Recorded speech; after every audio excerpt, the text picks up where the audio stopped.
बिस्मिल्लाहिर्रहमानिर्रहीम। देखें, बाप और बेटी के दरमियान एक बड़ा मुक़द्दस और हसीन रिश्ता है, और इस रिश्ते के हुस्न में मज़ीद इज़ाफ़ा नबी करीम अलैहि अफ़्ज़लुस्सलाति व तस्लीम की ज़ात मुबारका से यूँ हुआ कि अल्लाह ने आपको 4 बेटियां अता फ़रमाईं और आपने उनकी खूबसूरत तरबियत फ़रमाई, उनसे इजहार महब्बत फ़रमाया और बेटियों से हुस्न सलूक पर जन्नत में दाखिले को बयान फ़रमाया। ये जो आपने हवाला दिया कि किसी साहिब ने ये कहा कि जब बेटी 2 या 3 बरस की उम्र को पहुँच जाए तो बाप के लिए ये जायज़ नहीं है कि वो अपनी बेटी को बोसा दे। शरीयत ने कहा है, शरीयत ने बताया कि जो बच्ची बेटी 2-3 साल की हो जाए तो बाप को ये हुक्म है कि तुमने इसका मुंह नहीं चूमना, अपनी बेटी का। ये शरीयत पर इफ्तिरा है, झूठ है,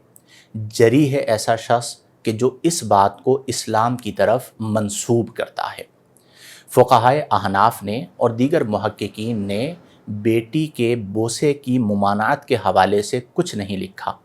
इल्ला ये कि एक ऐसी ख़ास सूरत है जहाँ पर शहवत हो और मिजाज फासिकाना हो और बुलूगत की उम्र हो चुकी हो तो वहाँ पर जुज़ियात मिलती हैं। आम हालात में इस मुक़द्दस रिश्ते के हवाले से कोई इस तरह की सोच इख्तियार करता है तो मैं ये समझता हूँ कि ये उसका खुब से बातिन है। ऐसा शख्स बदबातिन और खबीसुल मिजाज और खबीसुल फ़िक्र शख्स है कि जो इस छोटी सी उम्र में बेटी को बोसा देने के हवाले से मुमानात का कौल इस्लाम की तरफ मंसूब कर रहा है।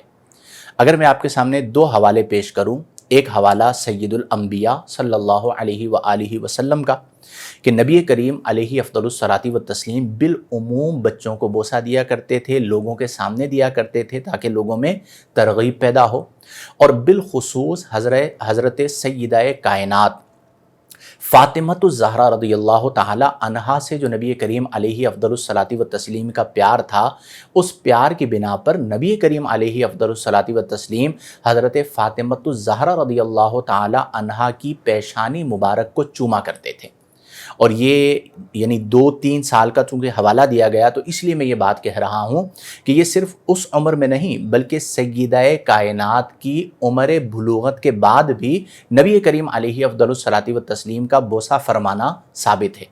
तो आप ये कैसे कह सकते हैं कि इस्लाम में इसकी मुमानात है? फिर इसी तरह अफ़्ज़लुल बशर बादल अंबिया हज़रत सय्यदुना सिद्दीक़ अकबर रज़ियल्लाहु ताला अन्हो का ये अमल मुबारक था कि आपने हज़रत आयशा सिद्दीक़ा रज़ियल्लाहु ताला अन्हा के चेहरे अनवर पर बोसा दिया। अब ये 2 रिवायात पेश नज़र रखते हुए ये बात कहना कि इस्लाम में इसकी इजाज़त नहीं है और आप जाकर मुफ्तियों से पूछ लीजिए, वो मेरी बात की तायीद करेंगे, तो आपकी बात की हम तायीद नहीं करते बल्कि तरदीद करते हैं। और कुछ खुदा का खौफ करना चाहिए कि जब आप कैमरे के सामने हैं और आपकी वीडियो सोशल मीडिया पर आनी है तो आप ऐसी बातें मत कीजिए कि जिसकी वजह से लोग दीन से बदजन हों और आप के हवाले से भी गुफ्तगू करें और इस तरह एक बहस का दरवाज़ा खुल जाए। ये एक बहुत बड़ा अलमिया है नाज़रीन मोहतरम कि हमारे यहाँ ऐसे लोग जो वाक़यतन आलिम व मुफ्ती नहीं होते, सोशल मीडिया और मेन स्ट्रीम मीडिया पर उनके नाम के साथ आलिम व मुफ्ती लगा दिया जाता है,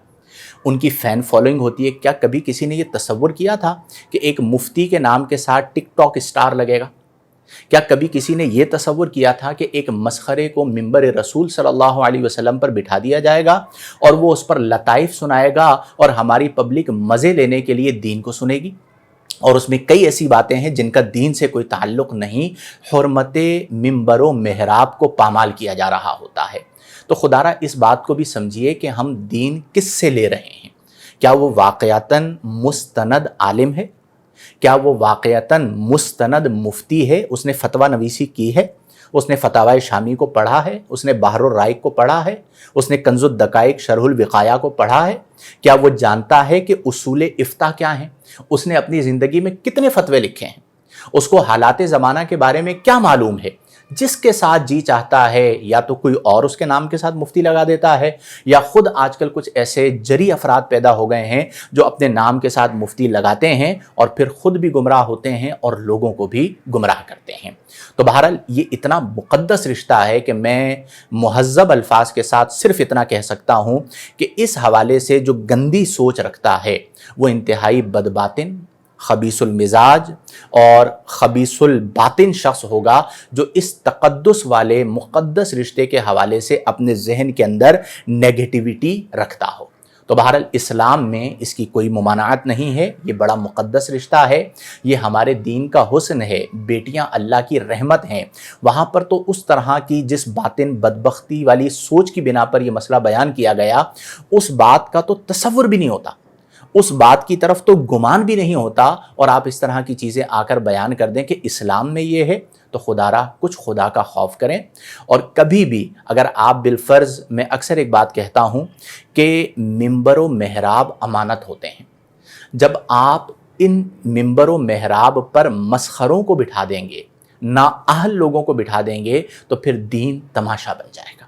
پھر دین کا تماشا بنا دیا جاتا ہے، اور ایسی ایسی چیزیں ہمارے سامنے آتی ہیں کہ بجز پریشانی کے ہمیں کچھ حاصل نہیں ہوتا۔ تو المختصر یہ ہے کہ اسلام میں اس طرح کی کوئی ممانعت نہیں ہے، یہ افتراء علی الدین ہے، اور ایسے شخص کی گفتگو سے اجتناب برتا جائے۔ اور آپ بھی جب دین سیکھ رہے ہوں تو ذرا سا یہ دیکھ لیا کریں۔ آپ دیکھیں نا، ہمارے ہاں سوشل میڈیا پر کئی ایسے لوگ ہیں جنہوں نے تماشا لگایا ہوا۔ کوئی ایسا شخص ہے کہ جو کھڑے ہو کر کہتا ہے بس میں حق پر ہوں، سارے علماء غلط ہیں، اس کے دفاع میں کئی لوگ آتے ہیں، پھر اس کے مقابلے پر کئی لوگ آتے ہیں، اور ایک ایک مسئلے پر بحث ہو رہی ہوتی ہے، اور نوجوان نسل کی روحانیت کو، نورانیت کو برباد کر دیا جاتا ہے، اور کئی ایسی باتیں بیان کی جاتی ہیں کہ جن کا اصل کے ساتھ کوئی تعلق نہیں ہوتا۔ کئی ایسے کلمے منسوب کر دیے جاتے ہیں اکابرین کی طرف جو ان کے نہیں ہوتے، اور بس جھوٹی طور جھوٹ پر مبنی تحریریں لکھی گئی ہوتی ہیں، اور انہیں بنیاد بنا کر مختلف مسالک کے اوپر اعتراضات شروع کر دیے جاتے ہیں، اور پھر عوام ان میں لگ کر اپنی روحانیت کو برباد کر دیتی ہے۔ تو اس طرح کے لوگ جن کا کام ہے انتشار،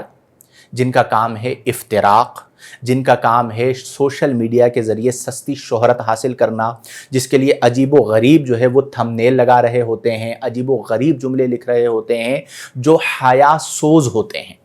ایسی باتیں کہہ رہے ہوتے ہیں جو فیملی کے ساتھ بیٹھ کر نہیں سنی جا سکتی، نہیں دیکھی جا سکتی، صرف اس لیے کہ چند ویوز حاصل ہو جائیں۔ تو ایسے لوگوں کو قطعی طور پر سننے سے اجتناب برتیں۔ یہ آپ کے باطن کو سکون نہیں بلکہ مزید بے سکونی اور اضطراب کا سبب بنیں گے۔ میں اللہ کے حضور دعا کرتا ہوں کہ اللہ تعالی ہمیں احکام شرع